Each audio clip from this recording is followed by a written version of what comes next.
Selamat pagi, Shalom.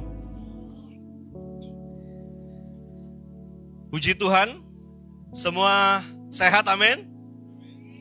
Puji Tuhan, ya. Hari ini kita akan belajar sebuah tema yang baru karena kita sudah berganti bulan, ya, di dalam Yohanes pasal yang ke-24, ayatnya yang ke-14 dan ke-15. Saya akan berkhotbah dengan judul Kuasa atas Mezbah Keluarga. Yosua pasal 24 ayat 14 sampai dengan 15. Saya ngomongnya apa tadi?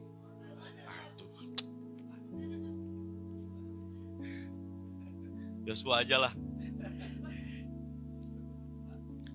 Kenapa Yohanes lagi? Yosua 24 ayat 14 sampai dengan 15. Saya akan bacakan bagi Bapak Ibu Saudara dalam terjemahan baru versi 2 dikatakan demikian. Jadi, sekarang takutlah akan Tuhan dan beribadalah kepadanya dengan tulus ikhlas dan setia.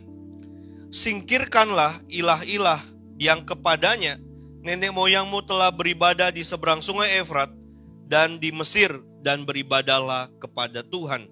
Ayat 15 perhatikan, namun jika kamu menganggap tidak baik untuk beribadah kepada Tuhan, pilihlah pada hari ini kepada siapa kamu akan beribadah.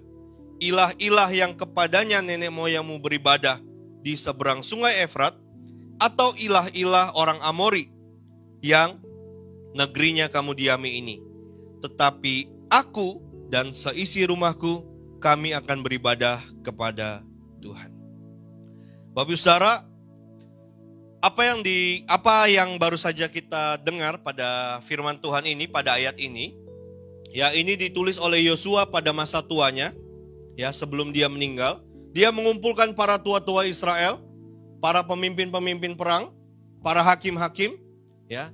Dan Yosua ingin memastikan sebelum dia meninggalkan dunia ini, sebelum dia mati, ya, orang-orang Israel tetap beribadah kepada Tuhan.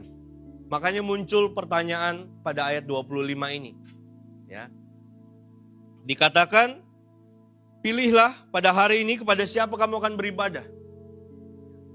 Apakah kamu akan beribadah kepada ilah-ilah nenek moyang atau kepada Allah orang Amori? Tetapi Yosua menyatakan statementnya sebagai pemimpin atas Israel. Tetapi aku dan seisi rumahku, kami akan beribadah kepada Tuhan. Dan puji Tuhan, Bapak Saudara, kalau Bapak Ibu membaca ayat-ayat selanjutnya, ternyata orang-orang Israel memutuskan untuk beribadah kepada Tuhan. Sehingga kitab berikutnya, yaitu Hakim-Hakim, dimulai dengan berita bahwa Yosua meninggal. Ya, Yosua dipanggil Tuhan. Jadi sebelum Yosua meninggalkan dunia ini, dia memastikan generasi selanjutnya adalah generasi orang-orang yang tetap mengikuti Tuhan. Yosua memastikan para pemimpin-pemimpin yang ada adalah orang-orang yang berkeputusan, berketetapan untuk bisa beribadah kepada Tuhan. Dan kalau saudara membaca ayat-ayat ini, dikatakan Yosua mengikat perjanjian dengan para pemimpin-pemimpin Israel, para tua-tua Israel, pemimpin-pemimpin perang. Benar ya, bahwa kita akan beribadah kepada Tuhan. Saudara, pada bulan Agustus kemarin, kita belajar sebuah tema yang cukup menarik buat saya, yaitu tentang keintiman dengan Tuhan. Ya, keintiman dengan Tuhan ini bicaranya adalah personal, ya, masing-masing pribadi. Bukan rombongan, karena masuk surga juga sendiri-sendiri. Ya. Maka keputusan saudara lah yang menentukan apakah saudara akan tetap mengikuti Tuhan atau tidak. Dan hari ini kita akan belajar dalam sebuah komunitas, yaitu Mezbah Keluarga. Keluarga adalah institusi pertama yang dibentuk oleh Allah di dalam dunia ini. Ketika Allah melihat tidak baik Adam seorang diri saja, maka Allah menciptakan Hawa menjadi penolong yang sepadan bagi Adam dan terciptalah sebuah keluarga. Kata mesbah sendiri dalam bahasa Yunani memakai kata tusiasterion yang artinya adalah pengorbanan. Ada sesuatu yang dikorbankan. Artinya secara sederhana begini, waktu kita membangun mesbah keluarga, maka secara bersama-sama kita berkorban. Saya ulangi, mesbah keluarga secara sederhana dapat diartikan bersama-sama seluruh anggota berkorban untuk mempersembahkan korban kepada Tuhan. Nah, hari ini Bapak Saudara, membangun mesbah itu berarti membangun hubungan pribadi kita dengan Tuhan. Kita sudah belajar di bulan Agustus dan sekarang kita belajar bersama-sama secara kolektif membangun hubungan dengan Tuhan, yaitu lewat mesbah keluarga.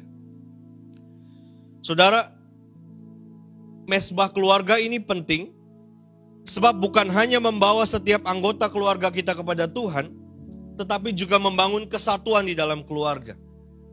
Ya. Hari-hari ini ternyata sangat ironis bahwa banyak keluarga Kristen tidak menganggap penting mesbah keluarga ini.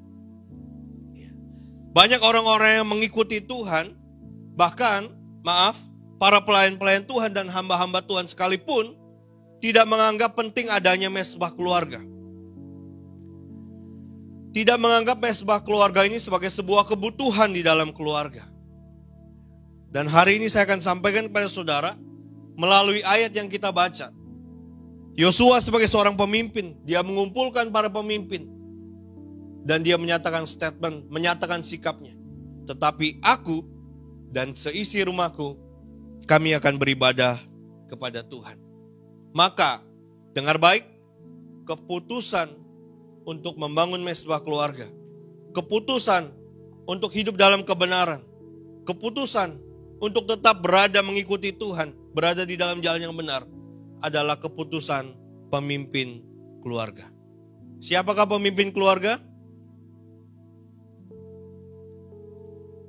Ya terserah, kalau yang lengkap ya suami istri boleh, kalau salah satu pasangannya udah meninggal ya istri nggak apa-apa, ya.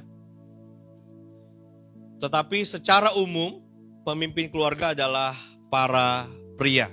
Yang pria angkat tangan. Ya. Maka ini adalah tugas dan tanggung jawab saudara.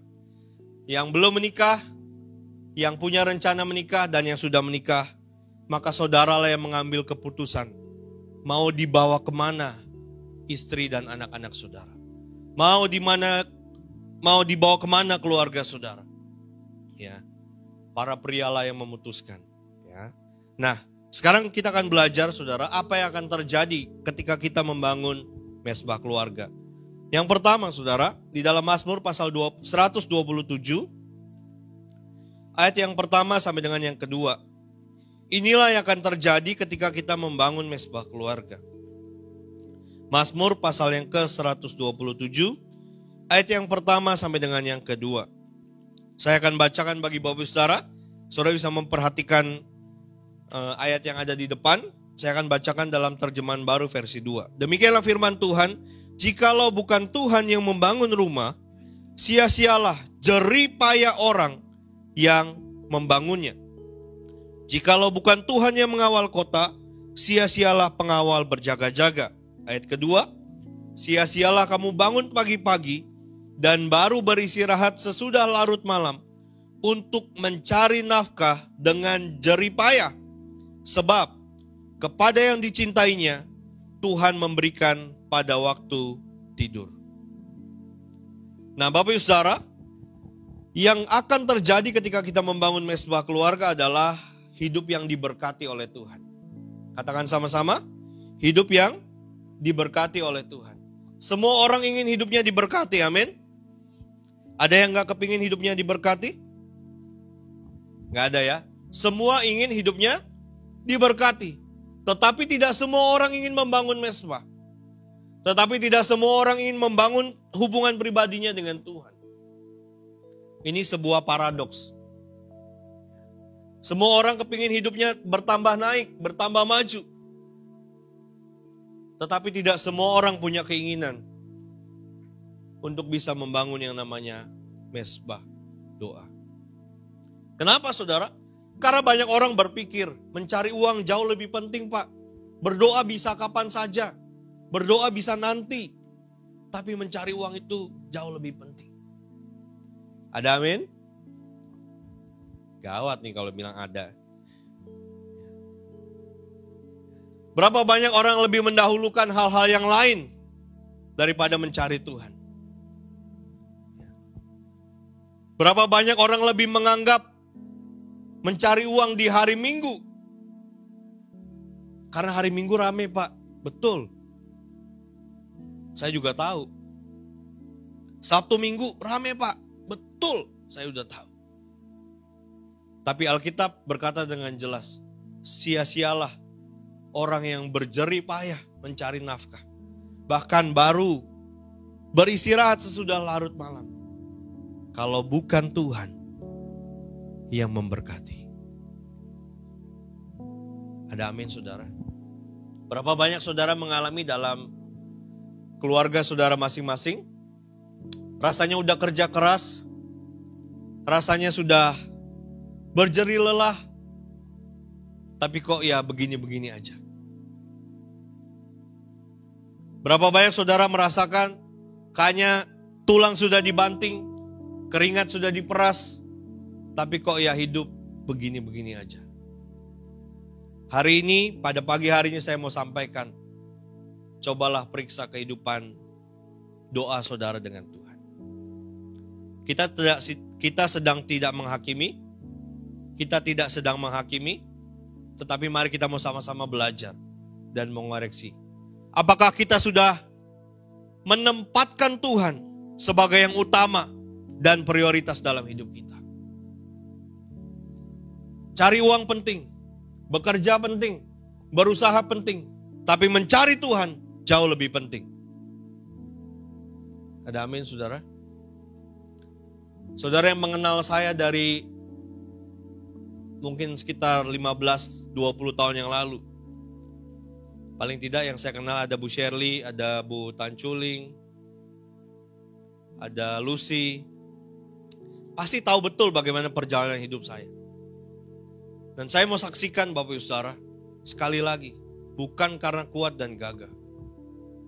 Karena ayat ini berlaku dalam kehidupan kami. Kalau bukan Tuhan yang membangun, sia-sialah usaha orang membangunnya. Kalau kita sudah tahu caranya, kenapa kita tidak mengikuti cara ini, saudara? Kita sama-sama sudah tahu bahwa untuk diberkati, kita harus mengandalkan Tuhan. Tetapi kenapa seringkali kita masih mengandalkan kekuatan kita sendiri? Saudara, hari ini, baru hari ini, di kamar mandi, saya menerima sebuah inspirasi, sekaligus teguran. Apa saudara? Beberapa waktu lalu, kami para pengurus sempat berdiskusi, ya. Sepertinya kita agak kesulitan untuk membayar sewa ruko. Ada beberapa pertimbangan, apakah karena mungkin persembahan tidak diedarkan, apakah orang lupa mengembalikan persepuluhan, atau apa, ada listnya. Saya tidak berkomentar dan tidak menjawab, tapi baru hari ini di kamar mandi, saya menemukan jawabannya. Ternyata, kita mulai berhenti melakukan dapur umum. Betul ya Bu Linda? Udah mulai berhenti ya? Waktu kita berhenti memberi, apa yang kita terima pun terbatas. Saya merenung dan saya minta ampun sama Tuhan. Saya kemudian hanya beralasan, Tuhan tapi kan begini. Padahal kita sudah tahu caranya. Berilah, maka kamu akan diberi. Saya sudah tahu firman Tuhan ini Bapak Ibu Saudara. Saya sudah mengerti. Tapi waktu ada masalah, baru saya mulai menyadari bahwa ada sebuah hal yang salah dalam keputusan saya. Saya belajar dan saya mengakui secara jujur. Saudara, ini fakta. Ketika kita mulai berhenti melakukan dapur umum, maka tersendatlah pemasukan gereja. Itu fakta, Bapak Saudara. Jadi yang saya mau sampaikan adalah, kalau kita tahu kebenarannya seperti apa, maka sudah seharusnya kita melakukannya. Karena kita sudah tahu itu adalah tuntunan yang benar. Kalau kita tahu firman Tuhan ini berkata, sia-sialah usaha orang membangun kalau bukan Tuhan yang membangun. Maka mulailah mengambil keputusan untuk mengutamakan Tuhan dalam hidup Bapak Ibu Saudara. Tidak ada yang lebih penting daripada mengutamakan Tuhan. Saudara bisa menjadi orang yang hebat, saudara bisa menjadi orang yang berhasil ketika saudara mengandalkan Tuhan. Ya. Ayat ini harus betul-betul kita ingat dengan baik, Bapak Saudara. Jikalau bukan Tuhan yang membangun, maka sia-sialah. Ada beberapa kali kalimat ini disampaikan. Kalau bukan Tuhan yang membangun, maka sia-sialah. Secara eksplisit ayat ini paralel dengan perjanjian lama di dalam kitab Yeremia. Yeremia pasal 17 ayat 7 berkata, diberkatilah orang yang mengandalkan Tuhan, yang menaruh harapannya pada Tuhan. Betul? Ketika kita mengutamakan Tuhan dalam hidup kita, maka hidup kita pun akan diberkati oleh Tuhan. Salah satu caranya adalah dengan menghormati Tuhan. Saudara tahu bagaimana menghormati Tuhan? Siapa yang kalau berdoa masih sambil tiduran? Tuhan tahulah, capek. Saudara kalau ngomong sama, gak usah presiden lah. Saudara sebagai murid misalnya, Olive, kan Olive di depan saya nih kelihatan. Kalau guru ngomong sama Olive, Olive bisa berani gak ngomong sambil tiduran? Pasti duduk. Kalau dengan guru aja kita berani, bisa hormat. Kenapa dengan Tuhan kita tidak bisa hormat? Hati-hati Bapak Saudara, jangan pernah mendidik anak-anak saudara waktu berdoa sambil tiduran. Ya. Kalau kita tidak menghormati Tuhan, saya tidak yakin hidup saudara akan baik-baik saja. Serius. Belajar untuk menghormati Tuhan di dalam hidup saudara. Anda capek, Anda lelah, paksakan dirimu untuk duduk dan mengucapkan terima kasih kepada Tuhan. Ya. Itu saja kalau kita tidak bisa lakukan, saudara. Sekali lagi, kita harus bertanya-tanya. Bagaimana hidup kita mau bertambah naik seperti kata firman Tuhan. Alkitab jelas berkata kalau bukan Tuhan yang membangun maka sia-sialah. Jarang berdoa, hampir gak pernah berdoa. Jarang baca firman, hampir gak pernah baca firman. Tapi kalau dengar khotbah, siapa yang mau diberkati? Saya. Mimpi. Serius. Anda sedang dibodohi oleh iblis. Jika Anda berpikir, ketika saudara berpikir, saya pasti akan diberkati sekalipun saya tidak berdoa. Anda sedang dibodohi oleh iblis. Anda berpikir hidup saudara akan bertambah baik ketika saudara tidak mengandalkan Tuhan. Selamat, Anda sudah tertipu oleh tipu muslihat iblis. Siang hari ini saya akan menyampaikan hanya 2 ayat saja, 2 poin saja. Supaya Bapak Ibu Saudara mau meresponinya. Dan mulai menyadari bahwa memang kalau bukan Tuhan, semua yang kita lakukan akan sia-sia. Contoh sederhana. Tahun 2000 di bulan Maret. Begitu ada yang namanya COVID-19. Siapa orang yang paling kuat di negeri ini? Siapa orang yang paling kuat di dunia? Gak ada satupun yang bisa bertahan, saudara. Banyak orang berguguran. 3 tahun kemudian, COVID dianggap selesai. Datang polusi di Jakarta. Berapa banyak kita mulai batuk-batuk? radang tenggorokan, demam. Itu membuktikan bahwa kita ini benar-benar manusia yang lemah dan terbatas, tidak berdaya, saudara. Maka kita perlu mengakui dengan jujur bahwa kita membutuhkan Tuhan di dalam hidup kita.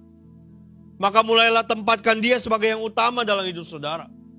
Waktu saudara bangun pagi, waktu saudara mulai beraktivitas, tempatkan Dia sebagai yang utama dalam hidup saudara. Carilah Dia.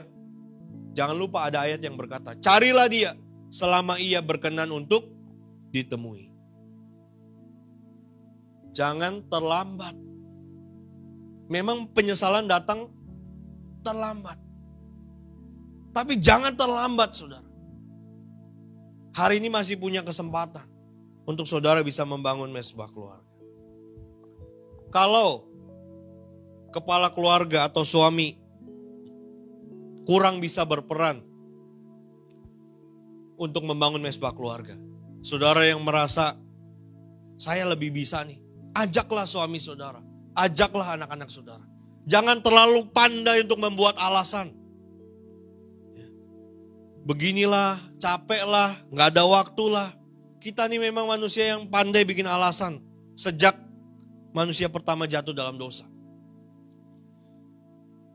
Waktu Adam disalahkan, Adam bilang apa? Ini loh perempuan yang kau tempatkan.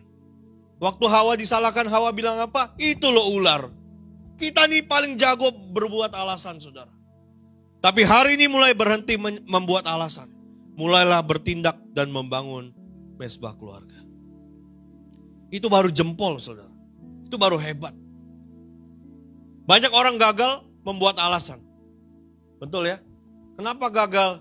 Iya soalnya susah. Iya soalnya begini. Kita ini terlalu pandai untuk membuat cerita dan alasan, saudara.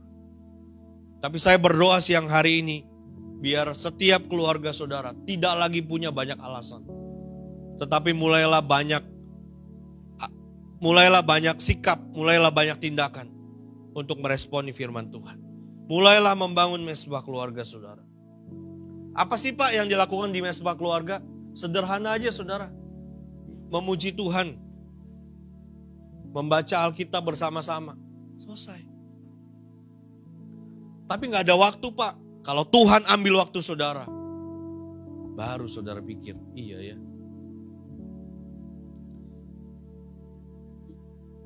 Apalagi yang kita mau utarakan sebagai alasan-alasan kita. Ada banyak saudara untuk beralasan. Tapi orang yang luar biasa adalah orang yang mengambil sikap untuk meresponi firman Tuhan. Makanya dalam perjanjian lama dan perjanjian baru seringkali diucapkan, hendaklah yang bertelinga mendengar. Itu Bapak Saudara. Saya mendorong Bapak Saudara untuk membangun mesbah keluarga. Supaya setiap anggota keluarga kita terhubung satu sama lain.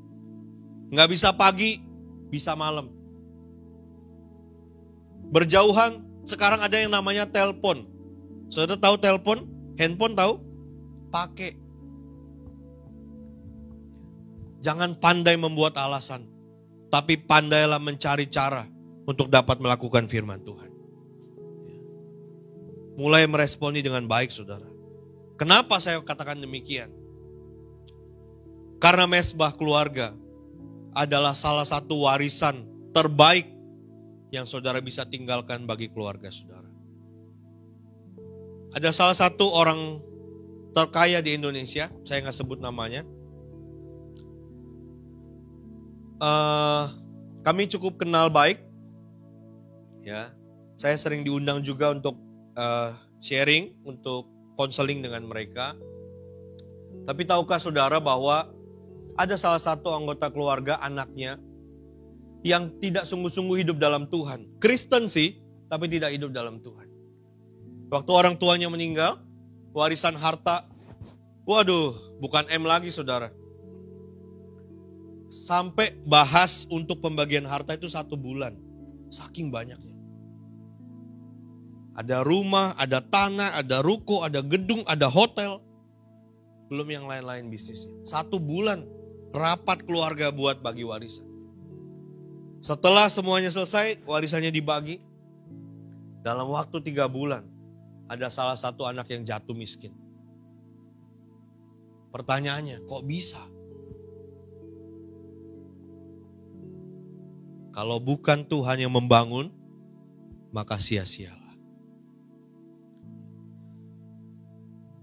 Kalau kita tidak membiasakan diri untuk hidup bergaul dengan Tuhan, tidak menghormati Tuhan,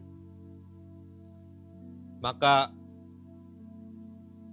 kekristenan iman yang saudara pegang hari ini, saya khawatir tidak dapat diteruskan oleh anak-anak saudara. Anda hebat hari ini, tapi kalau keluarga Anda berantakan, nol. Saya berdoa biar apa yang saya sampaikan pagi hari ini mendorong dan memotivasi saudara untuk bisa membangun mesbah keluarga. Yang kedua, saudara, Matius pasal yang ke-18 ayat yang ke-19.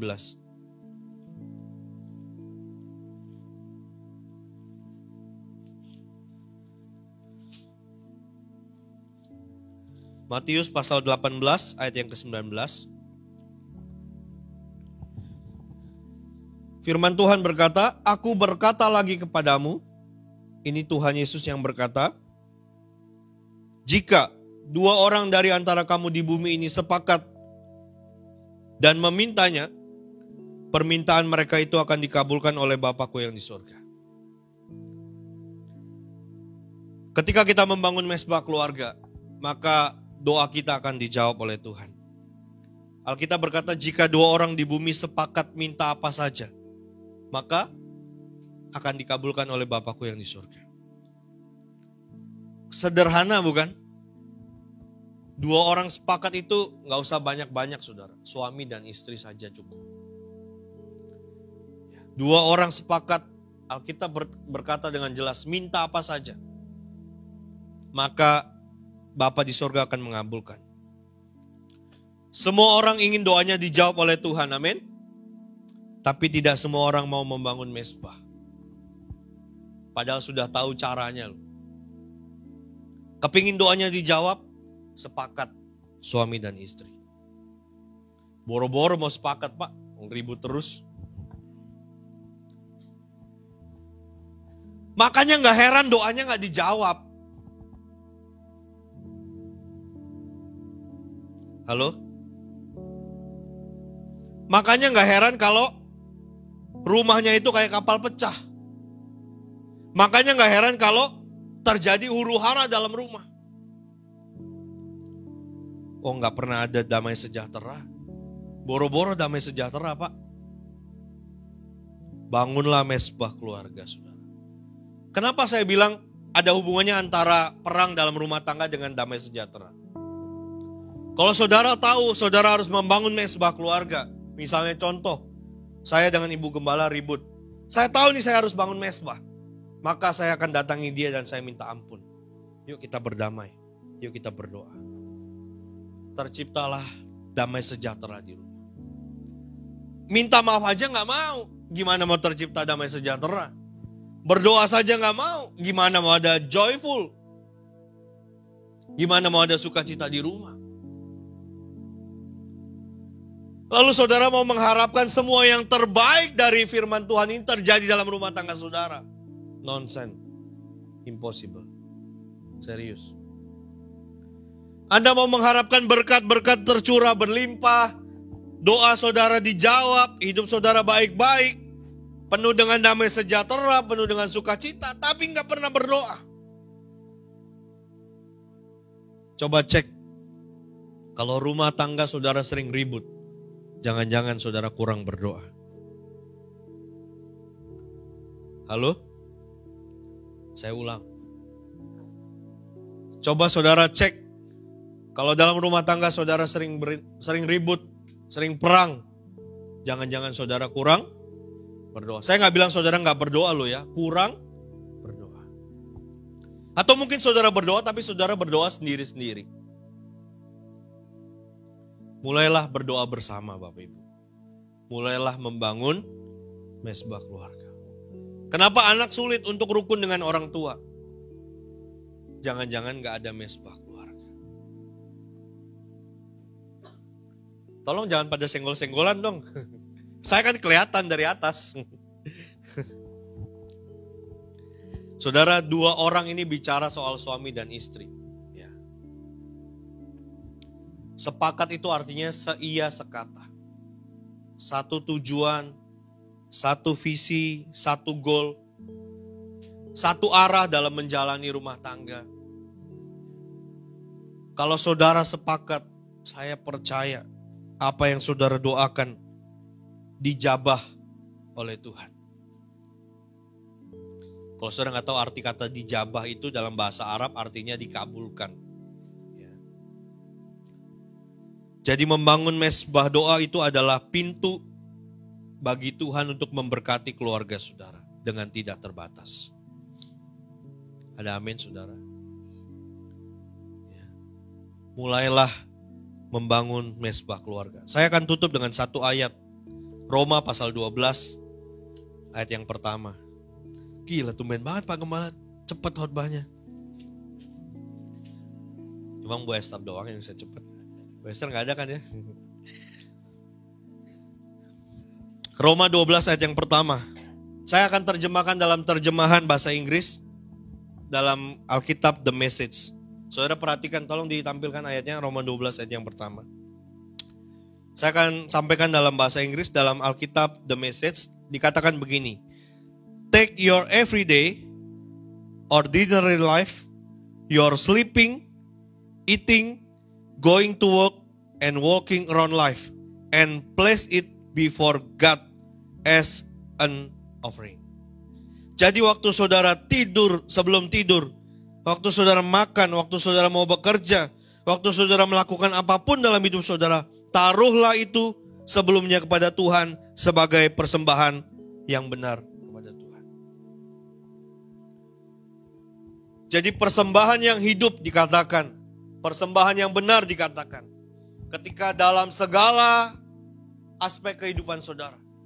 Saudara makan, bangun, tidur. Saudara bekerja, berusaha, beraktivitas, melakukan apapun.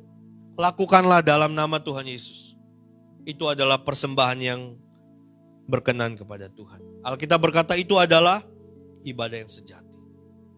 Saya tahu memang tidak mudah, ini butuh usaha saudara. Makanya mesbah itu artinya adalah pengorbanan. Saudara harus berkorban. Salah satunya korban perasaan. Ayo mesbah keluarga, enggak sibuk. Korban perasaan. Tapi walaupun begitu, tetaplah berusaha untuk mengadakan mesbah keluarga. Berkorban waktu, udah malam, capek. Udah mau buru-buru berangkat kerja, berkorban. Saya yakin Bapak Saudara, kalau saudara berkorban untuk pekerjaan Tuhan, saudara berkorban untuk Tuhan, maka Tuhan tidak pernah berhutang dalam hidup saudara. Ada amin? Saya akan mulai dengan sebuah kalimat seperti ini. Tadi katanya udah mau akhir Pak.